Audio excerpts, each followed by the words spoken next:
আমি বিপ্লব বিশ্বাস, শেয়ার বাজার চর্চায় আপনাদের স্বাগত। বিগিনারদের জন্য যে সিরিজ আমি শুরু করেছি ABCD of technical part. Actually stock মার্কেটকে দুটো পার্টে আমরা অ্যানালাইসিস করতে পারি, একটা ফান্ডামেন্টাল আর একটা টেকনিক্যাল। টেকনিক্যাল পার্ট না জানলে অ্যাজ এ বিগিনার আপনি কিন্তু কোন স্টকে এন্ট্রি করবেন আর কোন স্টকে এক্সিট করবেন সেটা কিন্তু বুঝতে আপনার অসুবিধা হবে। আর এই টেকনিক্যাল পার্টের ABCD বা প্রাথমিক পর্যায়ে যেটাকে বলা হচ্ছে সেটা হচ্ছে ক্যান্ডেল। আর এই ক্যান্ডেলকে নিয়ে আমার প্রথম সিরিজ। ক্যান্ডেলকে অ্যানালিসিস করাটা খুব জরুরি। ক্যান্ডেল আপনাকে বলে দেবে যে আপনি স্টক কোথায় বাই করবেন।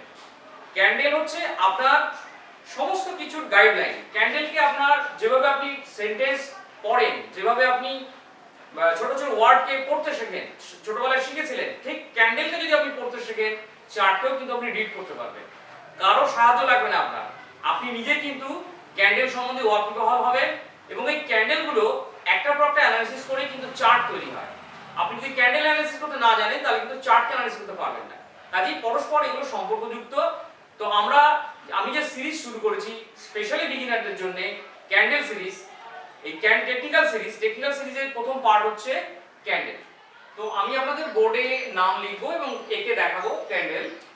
একটা সবুজ ক্যান্ডেল, আমরা আগে এঁকেছিলাম একটা হ্যামার, হাতুড়ি, আর এখন যে ক্যান্ডেলটা আঁকবো ঠিক তার উল্টো, একটা সবুজ হ্যামার আর একটা রেড হ্যামার।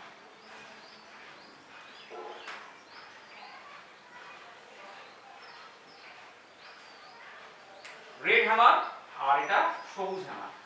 খেয়াল করে দেখুন, বাংলায় এটাকে আমি এভাবে বলতে পারি উল্টো হাতুড়ি। তো খেয়াল করে দেখুন, এ নিচে ওপেন হয়েছিল, ধরে নিন 100 টাকায় ওপেন হয়েছিল এবং 100 টাকা থেকে দ্রুত উপরে গেছিল। উপরে যাওয়ার পর 200 টাকায় গেছিল ধরে নিন, কিন্তু এখানে রেটটা দাঁড়াতে পারেনি। কোনো কারণে সেলার্স অ্যাক্টিভ হয় এবং খুব দ্রুত একে নিচে নামিয়ে নিয়ে আসে। খেয়াল করবেন, এটা খুব ইম্পর্টেন্ট পয়েন্ট এই ক্যান্ডেলের জন্য। 100 টাকায় ওপেন হলো, এটার ওপেনিং পয়েন্ট, এটার ওপেনিং পয়েন্ট, কিন্তু ও খুব দ্রুত উপরে গেল 200 টাকা, খুব দ্রুত, কিন্তু দাঁড়াতে পারলো না রেটটা। কিছু সময়ের মধ্যে এত দ্রুত নিচে নেমে এলো যে এখানে কোনো বডি ক্রিয়েট হতে পারেনি। খেয়াল করবেন, খুব ইম্পর্টেন্ট পয়েন্ট, বডি ক্রিয়েট হতে পারেনি এবং এসে ক্লোজিং দিল। এখানে এটার ক্লোজিং পয়েন্ট ধরে নিন 120 টাকায় ও ক্লোজিং দিল। তার জন্য এখানে বডি তৈরি না হওয়াতে এখানে একটা শ্যাডো তৈরি হয়েছে, লম্বা শ্যাডো, এবং শ্যাডোটা এর যে মূল বডি তার 3 গুণ, প্রায় 4 গুণও হতে পারে কোনো কোনো ক্ষেত্রে, বা আরো বেশি হতে পারে। এখানে একটা পাশে রেড ক্যান্ডেল আঁকা রয়েছে। তো রেড ক্যান্ডেলের ধরে নিন রেড ক্যান্ডেলটা ওপেনিং হয়েছিল 120 টাকা, কিন্তু খুব দ্রুত উপরে গেল, কিন্তু উপরে গিয়ে ধরে নিন 200 টাকা অবধি উপরে গেল, কিন্তু সেলার্স প্রচন্ড অ্যাক্টিভ হওয়াতে ওইখানে দাঁড়াতে পারলো না এবং খুব দ্রুত নিচে নেমে এলো। যেখানে ওপেন হয়েছিল সেই ওপেনিং পয়েন্ট থেকেও নিচে গিয়েও ক্লোজিং দিল ধরে নিন 100 টাকায়। এবং ইম্পর্টেন্ট পয়েন্ট হচ্ছে ওর উপরে গেল, অর্থাৎ হাই, ওর হাইতে গিয়েও দাঁড়াতে পারলো না।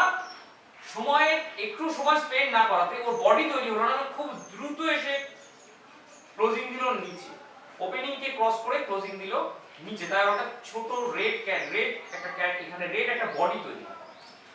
আর সবুজ ক্যান্ডেলের ক্ষেত্রে আমরা যেটা বললাম, উপরে গেল, দাঁড়াতে পারলো না, নিচে নেমে এলো এবং 120 টাকা এসে ও ক্লোজিং দিল। এই ওপেনিং, ক্লোজিং এবং হাই এগুলো খুব ইম্পর্টেন্ট। এগুলো আপনারা নিজেরা খাতায় আঁকবেন, তাহলে বুঝতে সুবিধা হবে। ওপেনিং, হাই, ক্লোজিং গুলো খুব ইম্পর্টেন্ট। এই ক্যান্ডেলের বিশেষত্ব হচ্ছে বায়ার্স এখানে অ্যাক্টিভ ছিল, কিন্তু কোনো কারণে সেলার্স প্রচন্ড পরিমাণে ওকে নিচে নিয়ে এসে দিনের শেষে একটা কম রেটে ওকে ক্লোজিং দিল। তাই এরকম একটা শ্যাডো তৈরি করলো এবং পুরোটাকে আমরা যদি বলি একটা উল্টো হ্যামার তৈরি করলো, যেটা ইংরেজিতে বলা হচ্ছে ইনভার্টেড হ্যামার।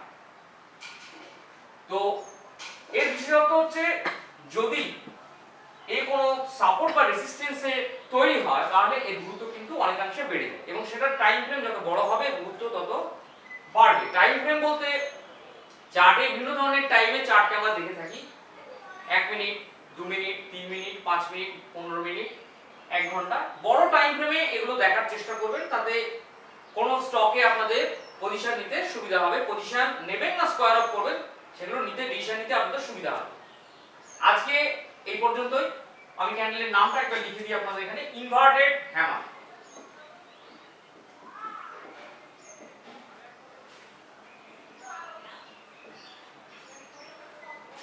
পরবর্তী সিরিজে আমরা পরবর্তী ক্যান্ডেল নিয়ে আলোচনা